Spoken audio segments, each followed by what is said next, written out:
ಎಲ್ಲರಿಗೂ ನಮಸ್ಕಾರ. ನಾನು ರಾಜೇಶ್ವರಿ. ರಾಜಿ ಅಡುಗೆಗೆ ನಿಮ್ಮೆಲ್ಲರಿಗೂ ಸ್ವಾಗತ. ಇವತ್ತಿನ ವಿಡಿಯೋನಲ್ಲಿ ಪ್ಲೇನ್ ಬಿರಿಯಾನಿ ಅಥವಾ ಹೈದರಾಬಾದ್ ಸ್ಪೆಷಲ್ ಬಗಾರಾ ರೈಸನ್ನು ಉದುರುದ್ರಾಗಿ ಪರ್ಫೆಕ್ಟಾಗಿ ಹೇಗೆ ಮಾಡೋದು ಅಂತ ನೋಡೋಣ. ಈ ಪ್ಲೇನ್ ಬಿರಿಯಾನಿ ಮಾಡೋದಕ್ಕೆ ಮೊದಲು ಒಂದು ಮಂದ ತಳ ಇರೋ ಪಾತ್ರೆನ ತಗೊಂಡಿದ್ದೀನಿ. ಈಗ ಈ ಪಾತ್ರೆಗೆ 3 ಟೇಬಲ್ ಸ್ಪೂನಷ್ಟು ಎಣ್ಣೆನ ಸೇರಿಸಿ 3 ಟೀ ಸ್ಪೂನಷ್ಟು ತುಪ್ಪನ ಸೇರಿಸ್ತಾ ಇದ್ದೀನಿ. ತುಪ್ಪ ಸ್ವಲ್ಪ ಬಿಸಿಯಾದ ನಂತರ 1 ಟೀ ಸ್ಪೂನ್ ಮೆಣಸು, 4 ಪಲಾವ್ ಎಲೆ, 1 ಟೇಬಲ್ ಸ್ಪೂನ್ ಕಸೂರಿ ಮೆಥಿ, 3 ಇಂಚು ಚಕ್ಕೆ, 6 ಲವಂಗ, 1 ಮರಾಠ ಮಗ್ಗು, ಸ್ವಲ್ಪ ಗೋಡಂಬಿಯನ್ನು ಸೇರಿಸ್ಕೊಳ್ತಾ ಇದ್ದೀನಿ.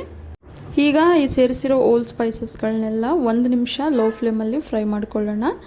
ನಂತರ 6 ಈರುಳ್ಳಿ, 8 ಹಸಿಮೆಣಸಿನ್ಕಾಯಿನ ಕಟ್ ಮಾಡಿ ಸೇರಿಸ್ಕೊಳ್ತಾ ಇದ್ದೀನಿ. ಈರುಳ್ಳಿ ಹಸಿಮೆಣಸಿನ್ಕಾಯಿನ ಸೇರಿಸಿ 4 ನಿಮಿಷ ಹೈ ಫ್ಲೇಮಲ್ಲಿ ಚೆನ್ನಾಗಿ ಫ್ರೈ ಮಾಡ್ಕೋಬೇಕು. ಇಷ್ಟು ಫ್ರೈ ಆದರೆ ಸಾಕು. ಈಗ ಇದಕ್ಕೆ 2 ಟೇಬಲ್ ಸ್ಪೂನಷ್ಟು ಶುಂಠಿ ಬೆಳ್ಳುಳ್ಳಿಯನ್ನು ಕ್ರಷ್ ಮಾಡಿ ಸೇರಿಸ್ಕೊಳ್ತಾ ಇದ್ದೀನಿ.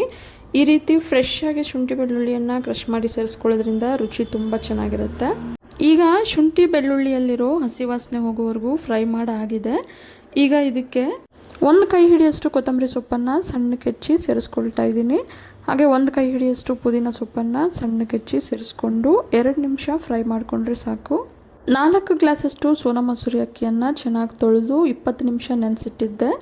ಈಗ ಅಕ್ಕಿಯನ್ನು ಸೇರಿಸ್ಕೊಂಡು 2 ನಿಮಿಷ ಹೈ ಫ್ಲೇಮಲ್ಲೇ ಫ್ರೈ ಮಾಡ್ಕೋಬೇಕು. 8 ಗ್ಲಾಸಷ್ಟು ನೀರನ್ನು ಬಿಸಿಯಾಗೋದಕ್ಕೆ ಇಟ್ಟಿದ್ದೆ. ಈಗ ಬಿಸಿಯಾಗಿರೋ ನೀರನ್ನು ಇದಕ್ಕೆ ಸೇರಿಸ್ಕೊಳ್ಳೋಣ. ನಂತರ ರುಚಿಗೆ ತಕ್ಕಷ್ಟು ಕಲ್ಲುಪ್ಪನ್ನು ಸೇರಿಸಿ ನಿಧಾನಕ್ಕೆ ಒಂದ್ಸಲ ಮಿಕ್ಸ್ ಮಾಡಿ 5 ನಿಮಿಷ ಬೇಯಿಸ್ಕೋಬೇಕು. 5 ನಿಮಿಷದ ನಂತರ ನೋಡಿ ನೀರೆಲ್ಲ ಈ ರೀತಿ ಹಿಂಗಿರುತ್ತೆ. ಅಕ್ಕಿಯನ್ನು ನೆನೆಸಿ ಸೇರಿಸ್ಕೊಂಡಿರೋದ್ರಿಂದ ನಾನು 8 ಗ್ಲಾಸಷ್ಟು ನೀರನ್ನು ಸೇರಿಸ್ಕೊಂಡಿದ್ದೀನಿ. ಅಕ್ಕಿಯನ್ನು ನೆನೆಸದೆ ಹಾಗೆ ಸೇರಿಸಿದ್ರೆ 9 ಗ್ಲಾಸಷ್ಟು ನೀರನ್ನು ಸೇರಿಸ್ಕೊಳ್ಳಿ.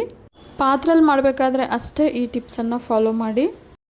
ಈಗ ಒಂದು ಪ್ಲೇಟನ್ನು ಮುಚ್ಚಿ ಲೋ ಫ್ಲೇಮಲ್ಲಿ ಇಟ್ಟು 10 ನಿಮಿಷ ಬೇಯಿಸ್ಕೋಬೇಕು. 10 ನಿಮಿಷದ ನಂತರ ನೋಡಿ ಹೈದರಾಬಾದಿ ಸ್ಪೆಷಲ್ ಬಗಾರಾ ರೈಸ್ ಅಥವಾ ಪ್ಲೈನ್ ಬಿರಿಯಾನಿ ಉದುರುದ್ರಾಗಿ ಪರ್ಫೆಕ್ಟಾಗಿ ಬಂದಿದೆ. ನಿಮಗಿಷ್ಟವಾಗೋ ಯಾವುದೇ ಗ್ರೇವಿ ಜೊತೆ ಅಥವಾ ರೈತ ಜೊತೆ ಇದನ್ನು ಬಿಸಿ ಬಿಸಿಯಾಗಿ ಸರ್ವ್ ಮಾಡ್ಕೋಬಹುದು. ರುಚಿ ಅಂತೂ ತುಂಬ ಚೆನ್ನಾಗಿರುತ್ತೆ. ಈಗ ಗ್ಯಾಸ್ ಫ್ಲೇಮನ್ನು ಆಫ್ ಮಾಡಿ ಇದ್ರ ಮೇಲೆ ಒಂದು ತಟ್ಟೆನ ಮುಚ್ಚಿ 10 ನಿಮಿಷ ಹಾಗೆ ಸೈಡಿಗೆ ಇಟ್ಬಿಡಬೇಕು. 10 ನಿಮಿಷದ ನಂತರ ನೋಡಿ ಅನ್ನ ಇನ್ನೂ ಎಷ್ಟು ಚೆನ್ನಾಗಿ ಬಂದಿದೆ ಅಂತ. ಇವತ್ತಿನ ಸ್ಪೆಷಲ್ ಪ್ಲೇನ್ ಬಿರಿಯಾನಿ ಅಥವಾ ಬಗಾರಾ ರೈಸ್ ನಿಮಗೆಲ್ಲ ಇಷ್ಟ ಆಗಿದೆ ಅಂದ್ಕೊಂಡಿದ್ದೀನಿ. ಇಷ್ಟ ಆಗಿದ್ರೆ ಈಗಲೇ ರಾಜಿ ಅಡುಗೆನ ಸಬ್ಸ್ಕ್ರೈಬ್ ಮಾಡ್ಕೊಳ್ಳಿ. ಹಾಗೆ ಲೈಕ್ ಮಾಡಿ, ನಿಮ್ಮ ಫ್ಯಾಮಿಲಿ ಆ್ಯಂಡ್ ಫ್ರೆಂಡ್ಸ್ ಜೊತೆ ಶೇರ್ ಮಾಡಿ. ನೀವು ಮನೆಯಲ್ಲಿ ಈ ರೆಸಿಪಿಯನ್ನು ಟ್ರೈ ಮಾಡಿ ಹೇಗೆ ಬಂತು ಅಂತ ನಿಮ್ಮ ಅನಿಸಿಕೆ ಅಭಿಪ್ರಾಯಗಳನ್ನು ಕಮೆಂಟ್ನಲ್ಲಿ ನನಗೆ ತಿಳಿಸಿ.